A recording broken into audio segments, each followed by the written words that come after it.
오늘 저는 우리 사랑하는 성도님들과 구원의 이름 예수 그리스도, 구원의 이름 예수 그리스도라는 제목으로 함께 은혜 나누기를 원하는데요. 오늘 설교를 준비하면서 많은 생각과 많은 고민을 하게 되었습니다. 왜 그랬을까요? 잘 모르시지요? 설명해 드릴게요. 우리 또 청년들에게는 이렇게 또 단톡에도 제가 한번 이렇게 이야기를 한 적이 있는데요. 하나님이 늘 제게 주시는 마음 가운데 가장 큰 키워드를 꼽으라면 청년입니다. 왜냐하면 이 청년의 때에 대한 그리스도를 알아가고 그리스도의 삶을 살아가고 또 세상 가운데 그리스도인으로서 사는 것이 너무나 중요하기 때문입니다. 오늘 우리가 함께 또 이렇게 작년 성도님들과 주일 3부 예배로 드리지만 제 안에 여전히 작동하고 또 제 안에 여전히 묻고 있는 청년에 대한 애틋함들이 늘 끊임없이 저를 또 설레게 하고 기분 좋게 하기 때문인 것이죠.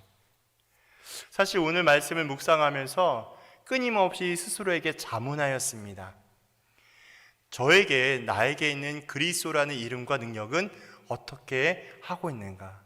혹은 내가 그 이름대로 그리스도의 이름만을 붙잡으며 의지하고 있는가라는 생각을 하면서 오늘 말씀과 설교를 준비하게 되었습니다. 본문의 내용은 복잡하거나 어렵진 않습니다.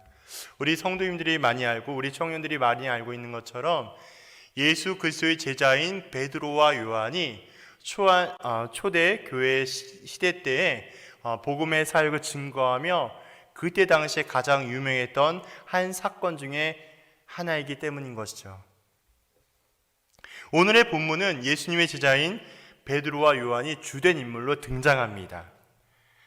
이들은 성령의 충만함을 받고 여러 곳을 다니면서 복음을 전하고 병든 자를 치유하며 많은 이들에게 예수의 십자가와 부활의 복음을 전하는 것이 핵심의 내용인 것이죠. 오순절 다락방에 120명이 모인 자리에서 성령 충만함을 받은 자들은 서로 물건을 나누었으며 사랑하고 주의 말씀을 가르치며 전하는 일을 하기 시작했죠.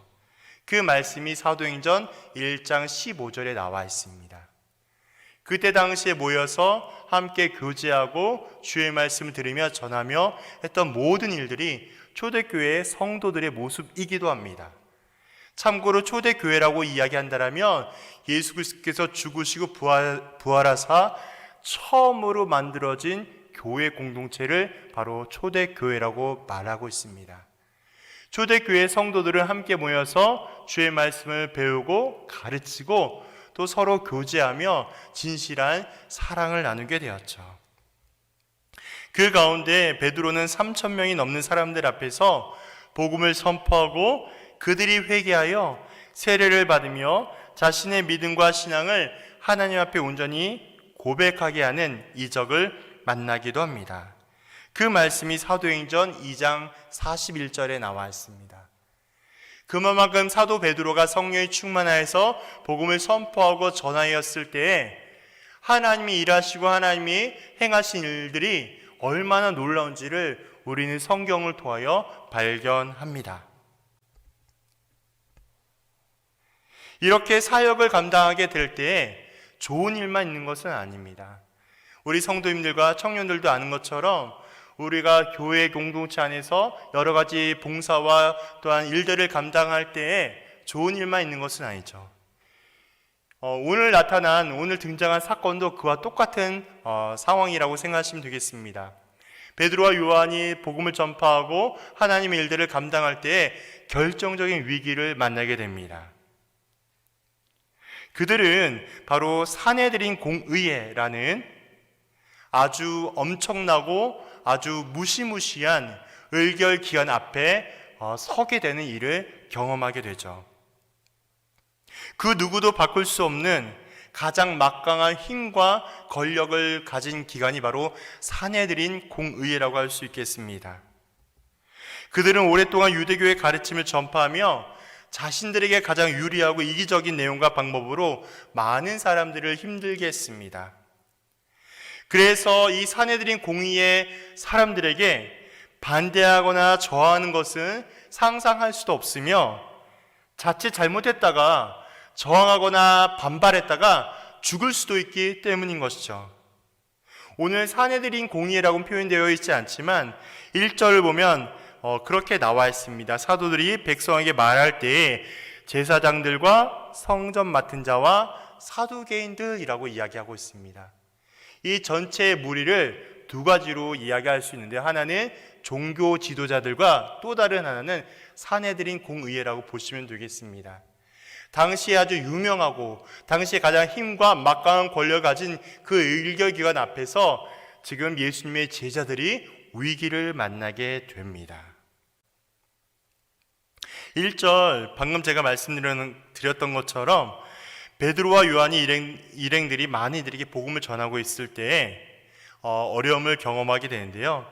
중요한 것은 사도들이 전하고 있는 것은 바로 복음이었다라는 것입니다. 우리 청년들과 성도님에게 여쭤보겠습니다. 복음이 무엇일까요? 복음은 단지 복된 소식으로 끝나는 것이 아닙니다. 복음은 예수님께서 이 땅 가운데 오셔서 그냥 우리를 위해 죽으셨다, 이 정도의 의미가 아닙니다. 복음은 하나님의 아들 예수 그리스도께서 나의 죄를 위하여 죽으셨고 성경대로 사흘 만에 부활하사 영원한 생명이 되신 것, 그것이 바로 복음입니다. 나의 죄를 가장 깨끗하게 해결해 주신 것, 부활 생명이 되어 주셔서 영원한 기쁨과 소망이 되는 것, 이 모든 소식이 복음이라고 할 수 있습니다. 그래서 복음은 변하지 않는 진리입니다.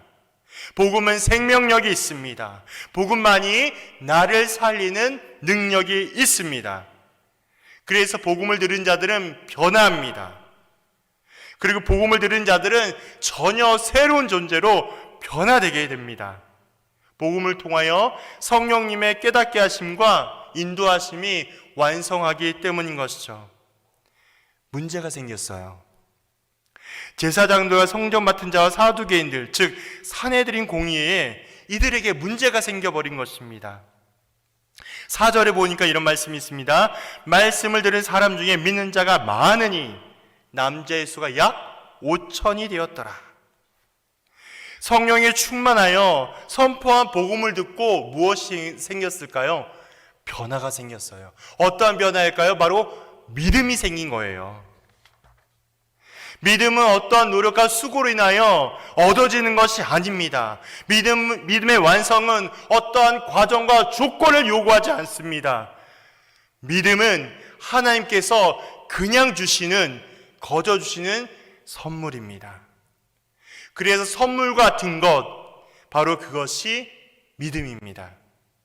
성령이 충만하여 선포한 복음, 베드로와 요한이 선포한 복음을 듣고 변화가 생긴 것이죠.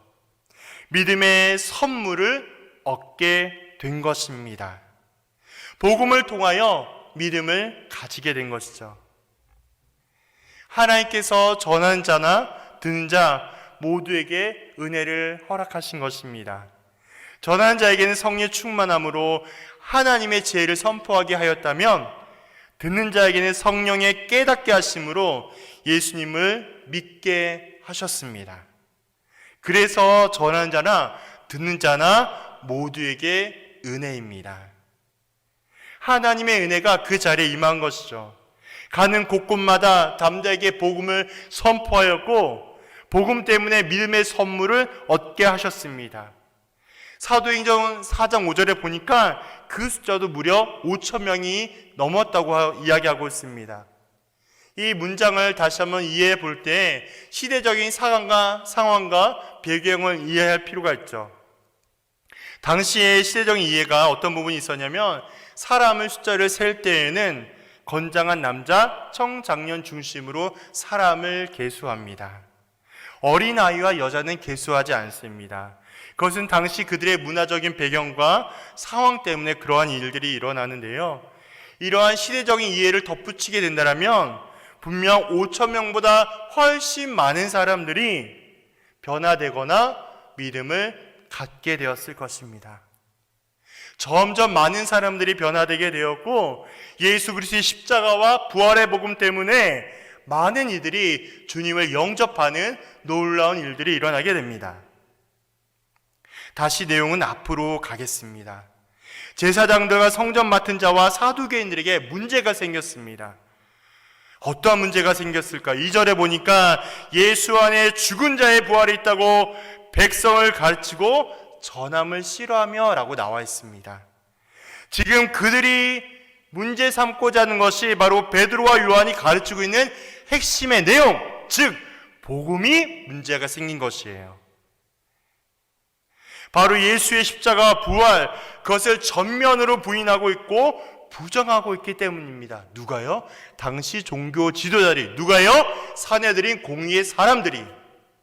그들이 지금 제자들이 베드로와 요한이 전하고 있는 복음을 전면으로 부인하고 부정하며 문제가 생기고 두려워하고 있는 것이죠. 이렇게 복음 때문에 하나님에 대하여 더욱 선명하게 이해가 되고 복음 때문에 예수님에 대하여 더욱 분명하게 믿게 되고 복음 때문에 성령님에 대하여 더욱 정확하게 경험되고 있는 것을 보게 합니다. 결국 사내들인 공의회, 제사장, 성전 맡은 자, 사두개인들은 긴급의 회의를 소집하게 되고요. 많은 유대인들을 또한 불러놓고 그들 앞에 제자들을 향하여 가장 악랄하고 비열하게 묻고 따지고 있습니다. 그 대목이 4장 7절이에요. 요즘으로 좀 바꾼다면 이런 느낌이 될 수 있겠습니다. 너희들이 지금 누구의 백으로 온 동네를 이렇게 설치고 다니느냐? 제가 좀 연기가 좀 안 되지만 어찌됐든 엄청나게 강하고 또한 그런 어조로 이야기하고 있는 것을 보게 되죠. 그러자 많은 유대인들이 보는 앞에서 자칫 목숨이라도 빼앗길 수 있는 그 자리에 성령이 충만한 베드로가 선포하고 있습니다. 우리가 지금 하는 것은 베드로가 하는 말입니다. 우리가 지금 하는 것은 사람이 시켜서 하는 것이 아닙니다. 오직 하나님 아버지께서 우리에게 능력을 주셨습니다. 하나님의 능력으로 우리가 이렇게 할 수 있는 것입니다. 바로 여러분의 믿고 계신 그분, 하나님께서 아들을 보내주셨습니다. 하나님의 아들 예수 그리스도를 통하여 우리에게 가장 확실하고 놀라운 능력이 되었습니다. 지금 우리가 복음을 전하고 가르치는 일이 여러분들에겐 보잘것없는 것처럼 보여지겠지만 기억하십시오. 예수 그리스도는 우리의 유일한 구원자이며 힘입니다. 그러므로 세상 어디를 가도 세상 어떠한 방법으로도 유일한 구원자 예수 그리스도 외에는 다른 방법과 다른 능력이 없습니다. 오직 하나님의 아들 예수 그리스도만이 우리에게 주시는 유일한 구원이며 능력입니다. 예수 그리스도 이름 외에 다른 이름 다른 능력으로 우리를 구원해 줄 수 없습니다. 이렇게 선포하였습니다. 베드로의 거침없는 선포는 상상을 초월합니다. 듣는 이들에게 가장 강력한 메시지가 되었습니다. 사도행전 13절과 14절에 이런 말씀이 있는데요. 그들이 베드로와 요한이 담대하게 말함을 보고 그들은 본래 학문 없는 범인으로 알았다가 이상하게 여기며 또 전에 예수와 함께 있던 줄로 알고 또 병 나은 사람이 그들과 함께 서 있는 것을 보고 비난할 말이 없는지라 라고 나와 있어요. 무슨 말씀이겠습니까? 베드로의 선포는 자신의 능력이 아니라는 것을 보여주고 있는 거예요. 우리 청년들과 성도님들이 아시는 것처럼 베드로가 세상적인 학문이 높은 사람도 아니고 경험이 많은 사람도 아니고 세상적으로 뭔가 잘할 것이 없는 사람인데 그에게 성령이 충만하여 하나님의 능력과 지혜가 충만하여서 하나님의 일을 감당해 복음을 선포할 때 하나님이 일하게 하는 것을 보게 한다는 것이죠. 제일 못난 자가 병든 자를 고치고 종교 지도자를 향하여 거침없는 논리로 가장 완벽하게 변증하고 있습니다. 그래서 산헤드린 공의회는 그들에게는 적지 않는 충격이 일어납니다. 그뿐만이 아니에요. 많은 유대인이 베드로와 요한을 따르고 있으니까 아무리 산헤드린 공의회라 할지라도 베드로와 요한은 쉽게 벌하거나 죽일 수 없어요.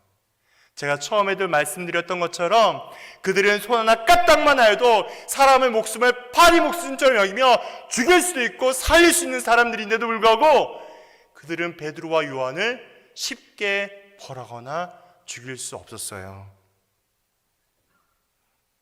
제가 하는 말이 아니라 사도행전 4장 21절에 나와 있습니다. 관리들이 백성들 때문에 그들을 어떻게 처벌할지 방법을 찾지 못하고 다시 위협하여 놓아주었으니 이는 모든 사람이 그 된 일을 보고 하나님께 영광을 돌림이라.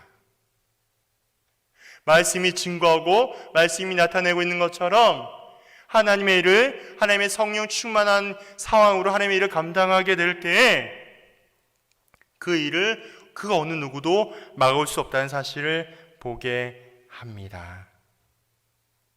만약 이러한 상황 가운데 아무리 산헤드린 공의회, 아무리 세상에서 가장 힘있고 가장 막강한 권력을 가진다 할지라도 만약 그들을 죽이거나 벌하게 된다면 많은 유대인들이 폭동을 일으키게 하거나 자신들 산헤드린 공의회를 향하여 공격하고 상황을 더 힘들게 하기 때문인 것입니다. 이렇게 베드로와 요한의 사역과 모습을 보면서 한 가지를 발견하게 됩니다. 베드로와 요한은 상황과 환경을 보지 않습니다. 하나님께서 가장 기뻐하시는 일을, 그 일을 기쁨으로 감당합니다. 그것이 세상적으로 손해가 나고 세상적으로 어려움 겪고 이게 마치 당장 없어지고 쓰러진다 할지라도 하나님이 기뻐하시면 합니다. 사랑하는 청년들, 사랑하는 성도님들, 이토록 베드로와 요한이 담대하게 복음을 선포하며 가르칠 수 있는 이유는 어디에 있겠습니까? 그들은 오직 예수 그리스도의 이름, 다른 이로서 구원받을 수 없는 그 이름, 예수 그리스도의 이름과 능력에 힘입어 나아갔기 때문입니다. 그래서 예수 그리스도의 이름에는 기쁨이 있습니다. 그래서 예수 그리스도의 이름에는 감사가 있습니다. 그래서 예수 그리스도의 이름에는 평안이 있습니다. 예수 그리스도의 이름만을 붙들고 나아가는 저와 성도님들 되기를 그리스도 이름으로 축원드립니다. 혹시 오랫동안 신앙생활하며 좀처럼 변하지 않는 내 모습과 죄악 때문에 힘겨워하고 있습니까? 말 못할 고민과 괴로움 때문에 이곳 저곳을 향하며 걱정하고 안타까워하고 있는 우리 청년들이 있습니까? 참 위로와 기쁨이 되시는 예수 그리스도 앞으로 나오기를 부탁드립니다. 세상에 바꿀 수 없는, 세상과 바꿀 수 없는 유일한 그 이름, 예수의 이름을 부를 때마다 문제가 해결되고 예수의 이름을 부를 때마다 감사가 넘쳐나며 예수의 이름을 부를 때마다 회복을 경험하는 저와 성도님들 되기를 주의 이름으로 축복합니다. 고린도전서 1장 18절에 이런 말씀이 있습니다. 십자가의 도가 멸망하는 자들에게는 미련한 것이요 구원을 받는 우리에게는 하나님의 능력이라. 아멘. 십자가의 도가 무엇이겠습니까? 구원입니다. 십자가의 도는 구원이라고 말씀드렸습니다. 예수님을 믿고 따라가는 십자가의 도, 구원의 길은 멸망하는 자들, 세상을 따라가고 예수를 부인하며 하나님의 능력을 부정하는 자들에게는 무가치하고 미련하며 보잘것이 없어요. 왜 그럴까요? 간단합니다. 땅에 떨어져 썩어질 것에 집착해서 그래요. 이 땅이 영원하다고 믿고 있어서 그래요. 지금 내게 주어진 환경에 맹목적으로 내가 성공하면 다 끝난다라고 여기기 때문에 그렇습니다. 그들에게는 구원이 미련하고 무가치하며 보잘것없는데요. 구원 얻는 성도에게는 구원은 하나님의 능력입니다. 고린도전서 1장 22절 24절에 이런 말씀이 있습니다. 유대인은 표적을 구하고 헬라인은 지혜를 찾지만 우리는 십자가에 못 박힌 그리스도를 전하니 유대인에게는 거리끼는 것이요 이방인에게는 미련한 것이로되 오직 부르심을 받은 자들에게는 유대인이나 헬라인이나 그리스도는 하나님의 능력이요 하나님의 지혜니라. 아멘. 그래서 유대인들은요 눈과 귀에 보이고 들린 것에 집중하며 표적을 따라가요. 우리 성도님들이 잘 아시는 것처럼 구약성의 많은 이스라엘 백성들을 보면 하나님의 은혜는 온데간데 없고 그들에게 보여주고 나타내주는 이적과 기적을 따라가는 그들의 잘못된 신앙과 모습이 여지없이 보여지며 발견되게 됩니다. 이방인들은 어떻습니까?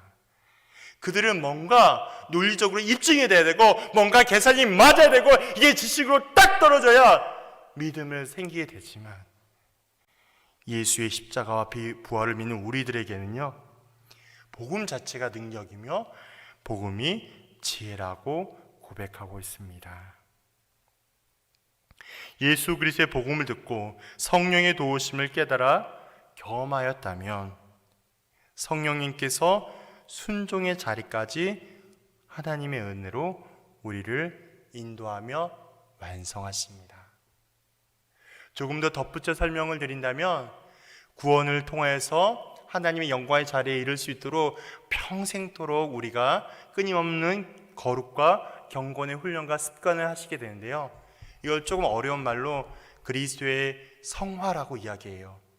칭의라는 말 혹시 들어보셨을까요? 내가 의롭다, 의로운 하나님의 자녀다 라고 칭의의 은혜를 얻게 되면 성화의 단계를 거치게 되는데요. 칭의와 성화 모든 과정을 내가 하는 게 아니에요. 그 모든 과정까지도 하나님의 은혜와 하나님의 인도하심과 하나님의 도우심으로 성령님의 도우심으로 할 수 있는 것을 고백하게 될 것입니다. 왜요? 하나님의 우리의 창조주이시고 우리를 지으셨고 우리를 붙잡아 주시기 때문입니다. 우리가 구할 것은 은혜를 구하시면 돼요. 우리가 할 것은 기도하며 성령님의 은혜를 구하시면 됩니다. 하나님, 나는 죄인입니다. 내가 구할 때에 성령님께서 붙잡아 주시고 인도하여 주옵소서. 이것이 바로 구원의 확신이며 하나님을 향하여 소망을 두고 있는 사는 자들입니다. 이런 자들이 구원의 감격과 기쁨으로 살아가며 또 하나님의 능력 안에 있는 자들이라고 할 수 있겠습니다. 오늘의 말씀을 통하여 우리는 어떠한 적용과 깨달음을 얻을 수 있겠습니까? 한 가지만 말씀드리겠습니다. 예수님만이 유일한 구원자입니다. 예수님만이 유일한 구원자입니다. 우리는 세상에 살아가고 있는 그리스도인입니다. 이 문장 한마디 안에 가장 핵심적인 의미와 가치가 있어요. 무엇이겠습니까? 그것은 세상 가운데 살아가고 세상 가운데 우리가 무엇을 인정하며 의지하고 살아가는지에 대한 분명함이 제시되기 때문인 것이죠. 끊임없이 우리는 세상 가운데 놓여져 있고 환경을 살아가며 또한 살아가게 되지만 그때마다 우리가 끊임없이 점검하고 확인해야 하는 것들은 우리는 어떠한 자로 살아가고 있는지를 고민하며 점검할 필요가 있겠습니다. 세상에 살아가는 그리스도인은 세상 가운데 있지만 세상을 따르지 않고 하나님의 말씀대로 살아가는 사람들입니다. 하나님과 세상을 놓고 볼 때에 오직 하나님께 마음을 두고 살아가는 자들입니다. 그렇게 살아가는 사람, 바로 세상 가운데 살아가는 그리스도인입니다. 그렇게 살아가는 사람은 자신의 모습에서 그리스도인의 모습이 나타나야 하는 것이죠.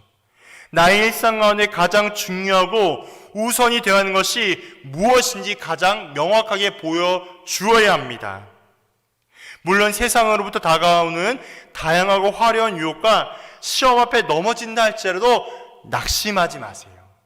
포기하지 마십시오.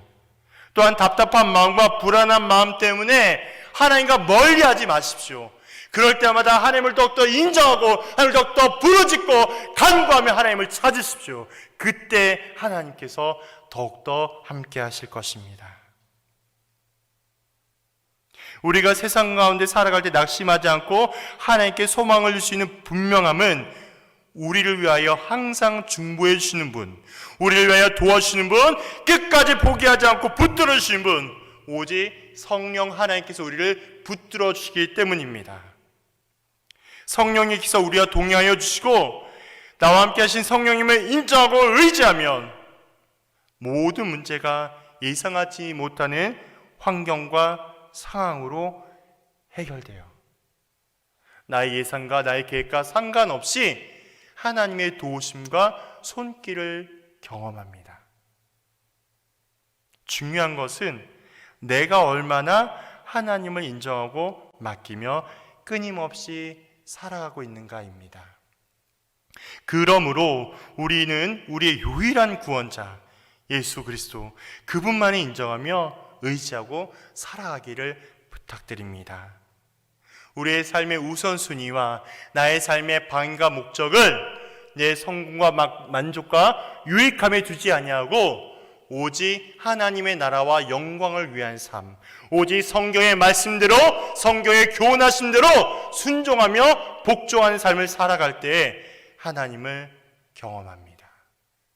그때 하나님의 은혜를 경험하게 됩니다. 우리가 끊임없이 말씀을 의지하며 말씀대로 성령의 깨닫게 하심으로 살아갈 때에 하나님의 능력과 평강이 우리 가운데 더하게 되는 줄로 믿습니다. 기도하겠습니다. 아버지 하나님, 너무나 감사합니다. 죽을 수밖에 없는 우리 모두를 예수의 십자가로 구원하여 주시고 자녀 삼아 주시고 또한 하나님의 은혜 가운데 세우심을 감사드려요. 오늘 베드로와 요한의 모습처럼 우리 가운데 성령의 충만함이 더하게 하여 주시고 예수의 이름만을 높이게 하여 주시고 예수의 능력만을 의지하며 살아갈 수 있는 우리 모든 청년들과 또한 성도님들 되게 인도하여 주옵소서. 말할 수 없는 어려움과 힘겨움이 있다면 주님 해결하여 주시고 또한 그 문제와 어려움 앞에 굴복하지 않게 하여 주시고 삼위일체 우리 하나님의 은혜와 평강을 더하게 할 수 있는 능력으로 함께하여 주옵소서. 주님께 모든 것을 맡겨드리오며 살아 역사하시고 부활하신 예수님의 이름으로 기도하옵나이다. 아멘.